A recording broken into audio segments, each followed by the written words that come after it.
આપણે લાસ્ટ લેક્ચરોની અંદર કોષ રસ પટલની રચનાને વિસ્તૃત રીતે સમજેલી છે. આપણે જોયું કે કોષ રસ પટલ એ ફોસ્ફોલિપિડ અને પ્રોટીનનું બનેલું છે. ફોસ્ફોલિપિડ એ દ્વિસ્તરીય ગોઠવણી ધરાવે છે, જ્યારે પ્રોટીન એ અંતર્ગત અને પરિઘીય સ્વરૂપમાં ગોઠવાયેલા છે. ફોસ્ફોલિપિડ એ તરલ પ્રકૃતિ ધરાવે છે અને જેના કારણે કોષ રસ સ્તર એ લચકીલી અને સ્થિતિસ્થાપક રચના બને છે. જે કારણોસર કોષ રસ સ્તરના ઘણા બધા કાર્યો છે એ શક્ય બને છે. આજના લેક્ચરની અંદર આપણે કોષ રસ પટલનું અત્યંત મહત્ત્વનું જે કાર્ય છે એને સમજવાની શરૂઆત કરીશું. કોષ રસ પટલનું અત્યંત મહત્ત્વનું કાર્ય છે કોષ રસ પટલને આરપાર અણુઓનું વહન. આપણે એમ કહીશું કે વહન એ કોષ રસ પટલનું સૌથી મહત્ત્વનું કાર્ય છે. તો પહેલાં સમજી લઈએ કે કોષ રસ પટલને આરપાર વહનનો અર્થ શું થાય છે. કોષ રસ પટલમાંથી જ્યારે કોઈ અણુ પસાર થાય છે ત્યારે આ પ્રક્રિયાને કોષ રસ પટલને આરપાર વહન તરીકે ઓળખવામાં આવે છે. ઉદાહરણ તરીકે, કોષ કોઈ બાહ્ય પ્રવાહીમાંથી અણુને ગ્રહણ કરે છે ત્યારે તે અણુ કોષ રસ પટલમાંથી પસાર થઈ કોષ રસમાં પ્રવેશે છે. એ જ રીતે કોષ ઘણી બધી વાર પોતાના કોષ રસમાંથી કેટલાક અણુઓનો બહાર ત્યાગ કરે છે. તો આવા અણુઓ કોષ રસ પટલમાંથી પસાર થઈ અને બાહ્ય પ્રવાહીની અંદર પ્રસરણ પામે છે. તો અહીં આપણે એમ કહીશું કે વિવિધ પ્રકારના અણુઓ કોષ રસ પટલમાંથી પસાર થાય છે અને આ પ્રકારના વહનને આપણે કોષ રસ પટલની આરપાર અણુઓના વહન તરીકે ઓળખીએ છીએ. કોષ રસ પટલ અથવા તો કોષ રસ સ્તર આ વહનના નિયંત્રક તરીકે કાર્ય કરે છે. એટલે કે જે વહનનું નિયંત્રણ હોય છે એ કોષ રસ પટલ દ્વારા થાય છે, કોષ રસ સ્તર દ્વારા થાય છે અને એના કારણે આપણે ઓળખીશું કે કોષ રસ પટલને આપણે અર્ધ પ્રવેશશીલ અને પસંદગીમાન પ્રવેશશીલ પટલ તરીકે ઓળખીશું. તો આપણે એમ કહીશું કે કોષ રસ પટલ એ અર્ધ પ્રવેશશીલ અને પસંદગીમાન પ્રવેશશીલ પ્રકૃતિ ધરાવે છે. આ બંને શબ્દો અર્ધ પ્રવેશશીલતા અને પસંદગીમાન પ્રવેશશીલતા તમે સારી રીતે સમજી જશો જ્યારે વહનની પ્રક્રિયાઓને આપણે ડિટેલમાં સમજીશું. તો ટૂંકમાં વિવિધ અણુઓ જ્યારે કોષ રસ પટલની આરપાર વહન પામે છે ત્યારે આ પ્રકારની જે પ્રક્રિયા છે એ વહન તરીકે ઓળખાય છે અને આ વહનની પ્રક્રિયા છે એનું નિયંત્રણ કોષ રસ પટલ દ્વારા થાય છે અને કોષ રસ પટલની આ પ્રકૃતિને આપણે અર્ધ પ્રવેશશીલ અને પસંદગીમાન પ્રવેશશીલ પ્રકૃતિ તરીકે ઓળખીએ છીએ. તો હવે આપણે આ લેક્ચરની અંદર વહનના વિવિધ જે પ્રકારો છે એના વિશેની આપણી પ્રાથમિક સમજને મેળવીશું. એટલે આપણે એમ કહીશું કે આપણે કોષ રસ પટલની આરપાર વહનના પ્રકારો વિશે ઇન્ટ્રોડક્શન લઈશું અને બાદમાં પ્રત્યેક પ્રકારને નેક્સ્ટ લેક્ચરની અંદર ડિટેલમાં સમજવાની શરૂઆત કરીશું. તો આ લેક્ચરમાં આપણે વહનના પ્રકારો વિશે પ્રાથમિક સમજ મેળવીશું અને નેક્સ્ટ લેક્ચરમાં આપ દરેક પ્રકારને ડિટેલમાં સમજવાની શરૂઆત કરીશું. તો વહનના મુખ્યત્વે બે પ્રકારો છે. પ્રથમ પ્રકારને નિષ્ક્રિય વહન તરીકે ઓળખવામાં આવે છે, જ્યારે બીજા પ્રકારને સક્રિય વહન તરીકે ઓળખવામાં આવે છે. તો કોષ રસ પટલની આરપાર વહન પામતા જે અણુઓ છે એનું જે વહન છે એ બે પ્રકારોથી થઈ શકે છે. પ્રથમ પ્રકાર નિષ્ક્રિય વહન, જ્યારે બીજો પ્રકાર એને આપણે સક્રિય વહન તરીકે ઓળખીશું. હવે આપણે પ્રથમ પ્રકાર વિશે જો સમજીએ તો નિષ્ક્રિય વહન ક્યારે કહેવાય છે? જ્યારે અણુઓ પોતાની વધારે સાંદ્રતાવાળા વિસ્તારથી ઓછી સાંદ્રતાવાળા વિસ્તાર તરફ પટલની આરપાર વહન પામે છે ત્યારે આ પ્રક્રિયાને પ્રસરણ તરીકે ઓળખવામાં આવે છે, જે એક પ્રકારનું નિષ્ક્રિય વહન છે. રિપીટ કરું કે જ્યારે અણુઓ પોતાની વધારે સાંદ્રતાવાળા વિસ્તારથી ઓછી સાંદ્રતાવાળા વિસ્તાર તરફ પટલને આરપાર વહન પામે છે ત્યારે આ પ્રકારના વહનને પ્રસરણ કહેવામાં આવે છે. આ દરમિયાન ઉર્જાનો ઉપયોગ નથી થતો અને એટલા માટે એને નિષ્ક્રિય વહન તરીકે ઓળખવામાં આવે છે. એક સામાન્ય ઉદાહરણ લઈએ. દાખલા તરીકે કોષની બહાર ઓક્સિજનનું પ્રમાણ વધારે છે. કોષની બહાર ઓક્સિજન વાયુનું પ્રમાણ વધારે છે, જ્યારે કોષની અંદર ઓક્સિજન વાયુનું પ્રમાણ ઓછું છે. હવે ઓક્સિજન વાયુ કોષરસ પટલમાંથી પસાર થશે અને કોષની અંદર પ્રવેશશે. એટલે આપણે એમ કહીશું કે અહીં ઓક્સિજન પોતાના વધારે સાંદ્રતાવાળા વિસ્તાર એટલે કે કોષની બહારથી ઓછા સાંદ્રતાવાળા વિસ્તાર એટલે કે કોષની અંદર પટલને આરપાર પ્રસરણ પામે છે, વહન પામે છે. આવું કરવા માટે કોઈપણ પ્રકારની ઉર્જાનો ઉપયોગ નથી કરવો પડતો અને એટલા માટે આ પ્રકારને નિષ્ક્રિય વહન તરીકે ઓળખવામાં આવે છે. તો જ્યારે કોઈ પણ અણુ કોષની અંદર પ્રવેશે અથવા તો કોષની બહાર જાય, પરંતુ આ સમયે અણુનું જે વહન છે એ વધારે સાંદ્રતાવાળા વિસ્તારથી ઓછી સાંદ્રતાવાળા વિસ્તાર તરફ થાય ત્યારે આ પ્રકારની પ્રક્રિયાને પ્રસરણ કહેવાય.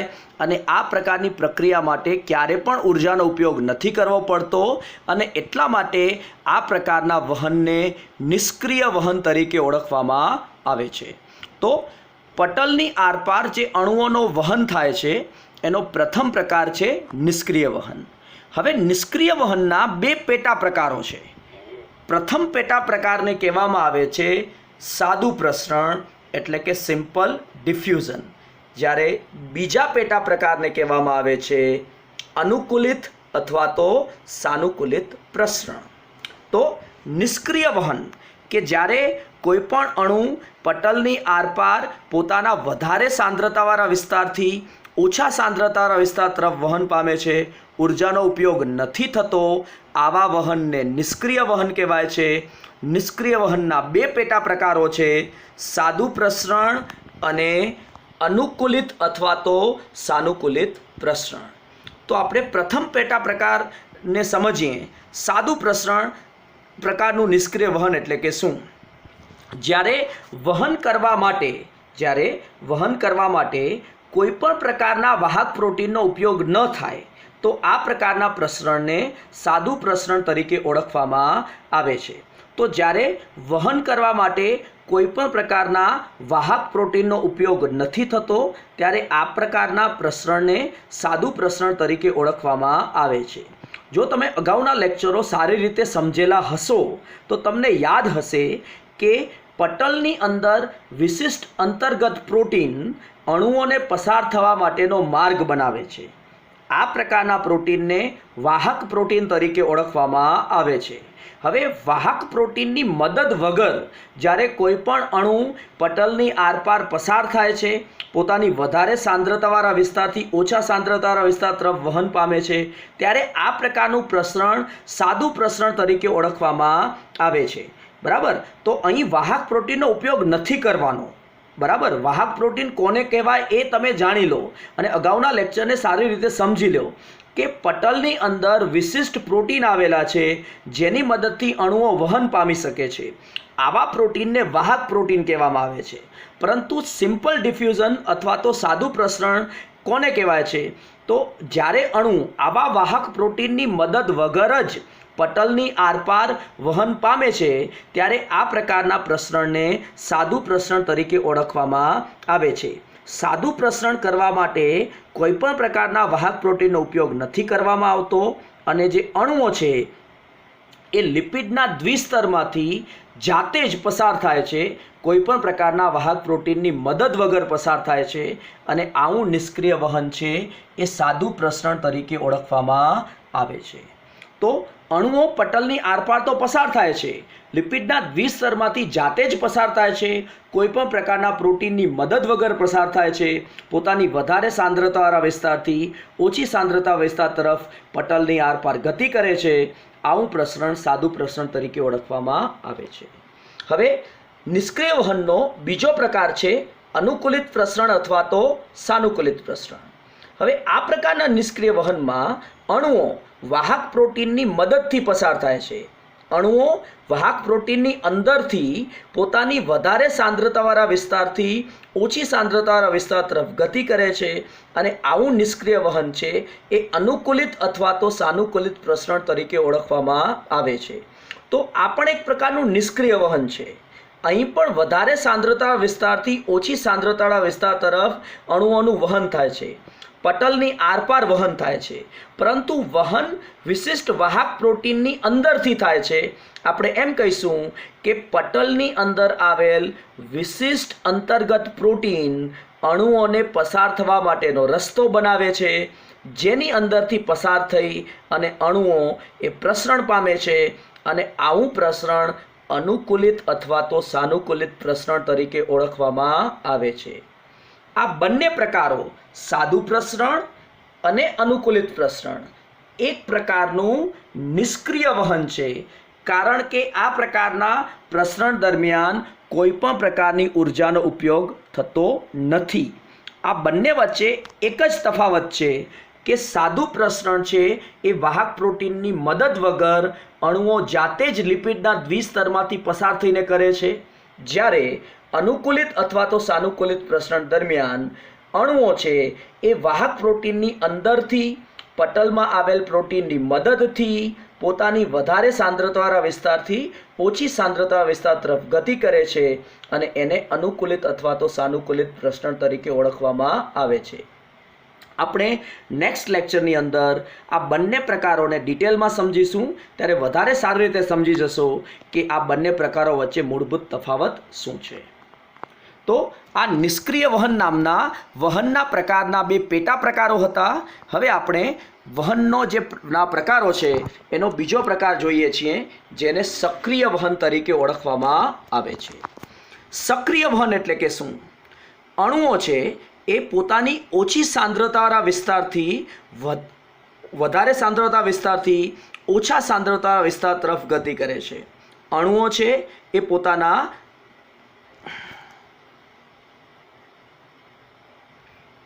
ઓછી સાંદ્રતા વિસ્તારથી વધારે સાંદ્રતાવાળા વિસ્તાર તરફ ગતિ કરે છે અને આ પ્રકારની ગતિને પમ્પિંગ તરીકે ઓળખવામાં આવે છે. અહીં નિષ્ક્રિય વહનથી એકદમ ઉલટું છે.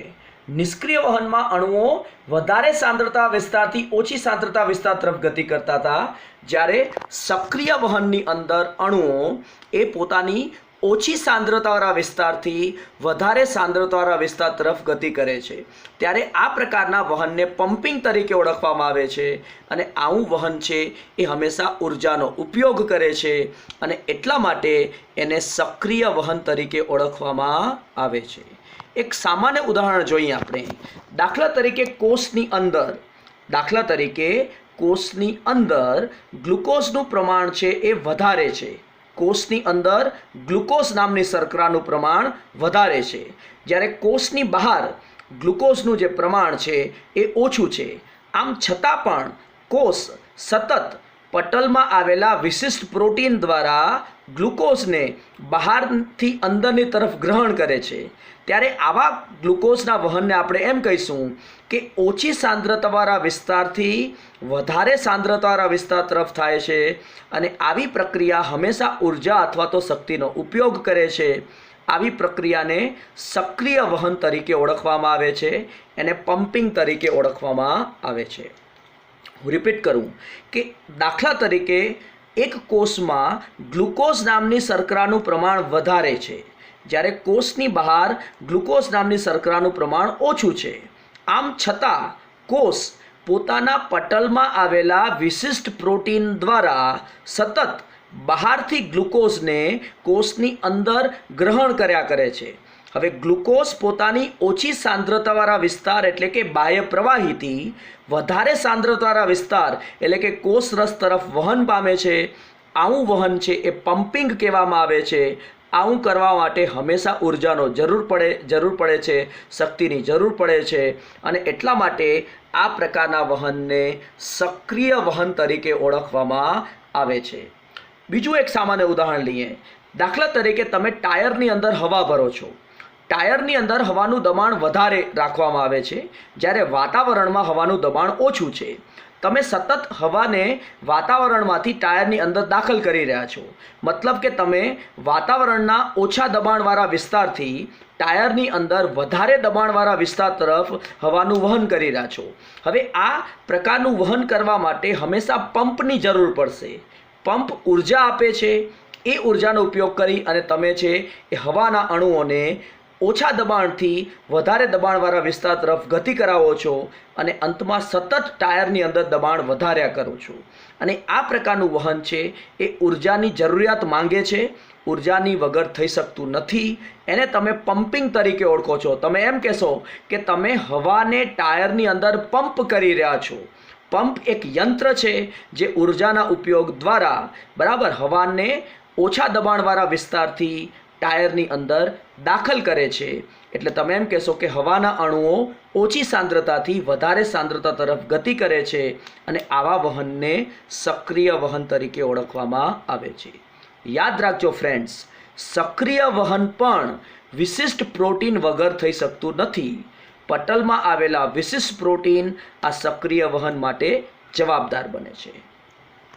તો ટૂંકમાં વહનના આ જે પ્રકારો છે એમાં પ્રથમ પ્રકાર નિષ્ક્રિય વહન, જ્યાં અણુઓ વધારે સાંદ્રતાવાળા વિસ્તારથી ઓછી સાંદ્રતાવાળા વિસ્તાર તરફ પટલની આરપાર વહન પામે છે, ઉર્જાનો ઉપયોગ નથી થતો. એના બે પેટા પ્રકારો છે. સાદું પ્રસરણ, આ પ્રકારના પ્રસરણમાં કોઈ પણ પ્રકારના પટલના પ્રોટીનનો ઉપયોગ નથી થતો અને અણુઓ જાતે જ લિપિડના દ્વિસ્તરમાંથી પ્રસરણ પામે છે. એનો બીજો પેટા પ્રકાર છે અનુકૂલિત અથવા તો સાનુકૂલિત પ્રસરણ. આ પ્રકારનું નિષ્ક્રિય વહન પટલમાં આવેલા વિશિષ્ટ પ્રોટીન દ્વારા થાય છે અને વાહક પ્રોટીનની મદદથી જ અણુઓ છે એ પટલને આરપાર વહન પામે છે. વહનના પ્રકારોનો બીજો પ્રકાર છે સક્રિય વહન, જ્યાં અણુઓનું વહન ઓછી સાંદ્રતાવાળા વિસ્તારથી વધારે સાંદ્રતાવાળા વિસ્તાર તરફ થાય છે. એને પમ્પિંગ કહેવામાં આવે છે. આ પ્રકારનું વહન વિશિષ્ટ પટલમય પ્રોટીન દ્વારા થાય છે અને આમ કરવા માટે ઉર્જા અથવા તો શક્તિની પણ જરૂરિયાત હોય છે. આપણે નેક્સ્ટ લેક્ચરોમાં આ ત્રણેય પ્રકારોને, સાદું પ્રસરણ, અનુકૂલિત પ્રસરણ અને સક્રિય વહનને થોડી ડિટેલમાં જોઈશું અને સમજીશું કે કઈ રીતે આ ત્રણેય પ્રકારો એકબીજાથી અલગ પડે છે. યાદ રાખજો, આ ટોપિક ચેપ્ટર 8નો પાર્ટ છે, કોષરસ સ્તરમાંનો એક ભાગ છે અને એ પેજ નંબર 132 ઉપર એક પેરેગ્રાફના સ્વરૂપમાં આપેલો છે. પણ આ જ ટોપિક ચેપ્ટર 11ની અંદર વધારે ડિટેલમાં આપેલો છે. એટલે જ્યારે તમે આ ટોપિક વિશે સ્ટડી કરી રહ્યા છો ત્યારે એટલું યાદ રાખજો કે આ જ ટોપિક ચેપ્ટર નંબર 11 વનસ્પતિમાં વહનની અંદર વધારે ડિટેલમાં કવર કરેલો છે. અને એટલા માટે ચેપ્ટર 8 ભણતી વખતે જ જો તમે કોષરસ પટલની આરપાર અણુઓના વહનને ડિટેલમાં સમજશો તો સારી રીતે ચેપ્ટર 11ને પણ સમજી શકશો. અને એટલા માટે હું એમ કહીશ કે આ ટોપિક બે અલગ અલગ ચેપ્ટરોનો ભાગ છે, ચેપ્ટર 8 તેમજ ચેપ્ટર 11.